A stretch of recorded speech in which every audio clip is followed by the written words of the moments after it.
Welcome to another exciting episode of Coffee and Radio. I'm Heartthrob Rob, and today we're talking about WWE releasing Bray Wyatt. How wild is that?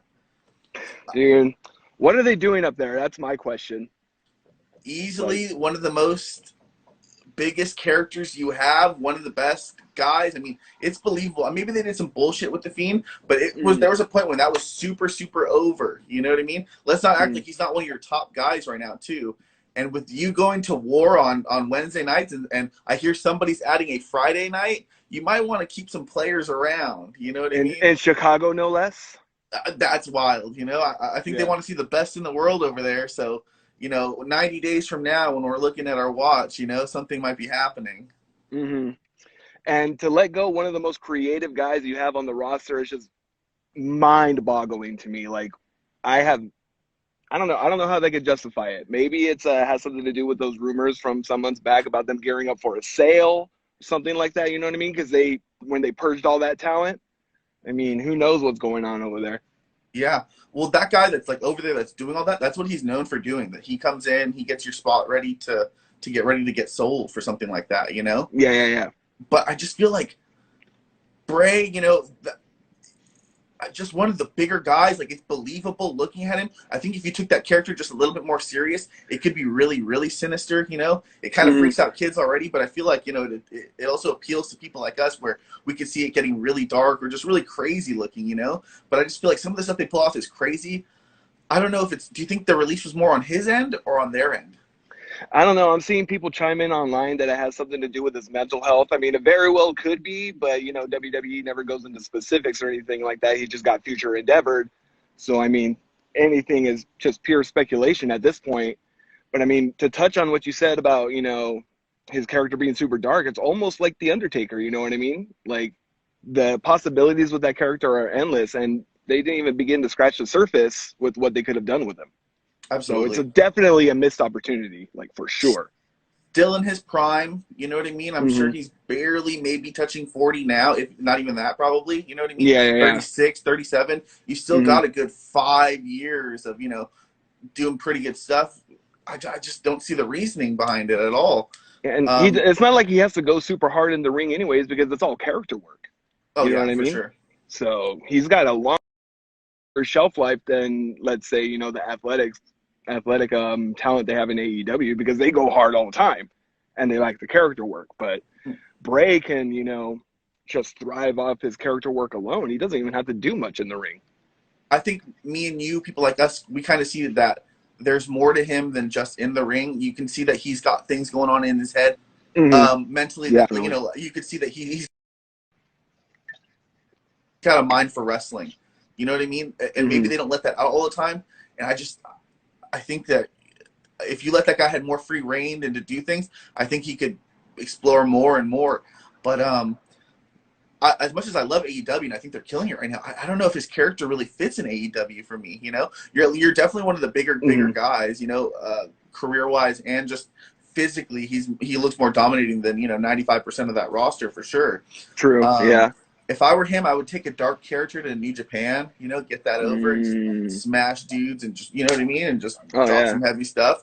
But just because you're such a big production, like that whole character, and, obviously you're not going to take the Fiend something, but I'm sure he wants to stay with a dark character, kind of like the family thing that they had prior to that, you know what I mean? Yeah. The Wyatt family. So I just think that you got to go with a big, big character, but, I don't want to just see, just Bray Wyatt, or, whatever his name is, but something big and out there. So I think maybe New Japan and get something like that going.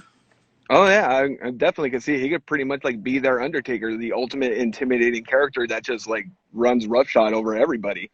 Yeah. Maybe be in contention for a title, or maybe he shows up at the G1 or something. Like, that would be fucking sick to have him in the G1 tournament and see what he can do in there. But any promotion would be like remiss to not try and pick him up, or at least throw out some feelers. You know what I mean? Absolutely. So, so we hopped on 9 minutes after it happened. Do you think we hear about more releases today, or do you think it was just him calling the shot, or whatever it might be? He got something going on with WWE, or do you think we're going to hear a few more names come down the pipeline? I wouldn't be surprised if we heard more names, because usually when they do things like this, like it just, they'll probably release like some NXT talents or something like that. But I mean, Bray Wyatt, I don't think they can release anybody bigger than Bray Wyatt right now, because the Yeah. internet's already in an uproar about it. So, and I don't know. Like I said, I don't know their reasoning, but it does not make any sense. It's like they're just dropping the ball. You know what I mean? Just a missed opportunity. I feel like he never really got to have his run crazy like that, where you're the top guy, the guy. You know what I mean? Yeah, well, that's all the booking and the writers. I mean, they have way too many cooks in that kitchen. So I feel that there's no focus. You know what I mean? There's no focus on the character. I mean, this is pretty much like Bray Wyatt's like baby. Like, let him run with it. He knows what he's doing. He grew up in the business. Like, Absolutely. So none of Yeah, I mean, he's, generational. His family before him was a wrestler. He did lose his friend, Brody Lee. I mean, he did lose his homie, when was that, a year ago maybe? So maybe he does want to take some time off. But I feel like he does get spurts in between where he is off for time, I feel like they don't have him as a regular, he's not on every Monday night or nothing like that. But, I don't know. He should be a prominent character every Monday night coming in, like almost kind of like Sting in WCW with the Crow character, just pop in every now and then, scare the shit out of people and then disappear. Like, you know what I mean? Yeah. So, like you said, so many missed opportunities there. I would, as bad as it is, I hope it was more his decision than theirs, because if they let him go, you're just dropping the ball like nobody's fucking business. Like, especially when things are about to happen and kick off, I feel like the Wednesday night wars and, are going to really get a lot crazier soon. So. Oh, yeah, for sure. And you would think you'd want all your top players there, to gear up, because the rumors are flying, Danielson and Punk, like, those are two major players. Like, so. You brought them up. Do you think they're heading over there? I hope so. Can you imagine the pop if freaking Punk shows up in Chicago? On Rampage? They sold 12,000 tickets already. And like what, the first 10 minutes? Yeah, and this AEW started on the whole, what was their first pay-per-view? It all started because Dave Belcher said that no other promotion could sell $10,000 ticket or 10,000 tickets. And that's Cody tweeted, right? Like, I'll take that bet. Yeah, I remember that. I mean, that's where the ball. AEW is not a company at that moment. You know what I mean? That was still that's when they had the first pay-per-view, and then slowly the pay-per-view after that is when they started. Okay, what can we do here? Yeah. So I think they're headed over there. I think it's supposed to be Punk first, right, on the 15th or whenever Rampage is, 13th or 15th, and then I think Bryan Danielson or whatever, Daniel Bryan, is supposed to come September 15th when they have that New York show. AEW Grand Slam is what it is. So they're going to be a month away from each other, but I definitely think they're headed over there. I feel like the hints on Dynamite last week were really, really apparent, and then I think Punk did that Instagram story kind of hinting at it, right? Yeah, and then, like I said, Darby Allin dropping the best in the world hints. Yeah. I mean, that's pretty on the nose, you know what I mean? If Punk doesn't show up in Chicago, like, you know how the fans are. They're going to be super pissed. Yeah. They're going to put it like Matt Cardona winning the GCW title. They're going to start raining stuff into the ring again. Dude, that video was so insane. Like, absolutely I was not mad ridiculous. At that. I thought that was cool, man. You know what I mean? Oh, yeah. I saw a lot of people like, it reminded me of, like, ECW back in the day. You know what I mean? Like, that's the stuff that I loved. It's obviously not as big of a moment, but, I definitely got that Bash at the Beach 96 vibes. For real.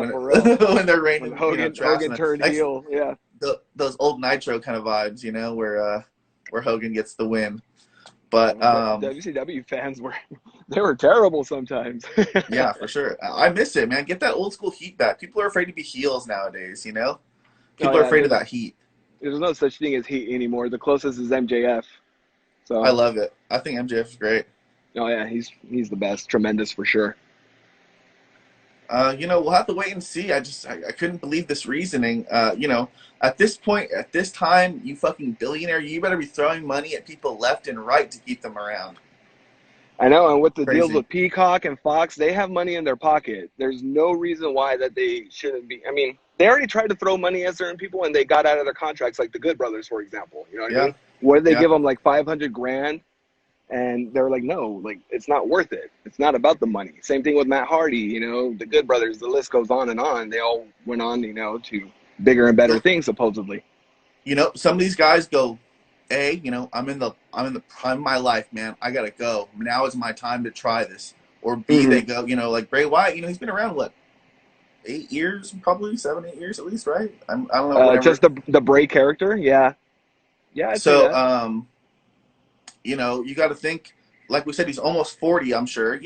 You're still there, but I think you got maybe 5 years of being a top guy. You know what I mean? And so he goes, I got to take my talent somewhere. You know what I mean? I got to go somewhere where I can live, where I can breathe, maybe have a little Mm-hmm. bit more creative control. Yeah, So yeah. I think maybe that's where it's at. Maybe he's taking some time off. We'll have to wait and see. I hope we don't hear anything bad. You know what I mean? But Yeah, I don't like want you to said, waste his tape if to he's come out. taking yeah, if he's taking time off for himself, just to get his mind right, then more power to him. But if it was a WWE decision, then I mean, I'm glad I don't watch. You know what I mean? Because For there's sure. no point getting invested in these characters if they're just going to be let go or they're going to do their typical 50-50 booking. You know what I mean? Like it's counterproductive, is Yeah, what it I don't is. watch Raw at all. Thursday, I actually think SmackDown. Or excuse me, Friday. I think SmackDown has a really good show still. But yeah, Raw is unwatchable to me. I don't watch that at all. I think Yeah. Dynamite is still killing it. I think that's Hmm. really good. I was watching MLW Fusion on Vice when it was on. I thought that was pretty good.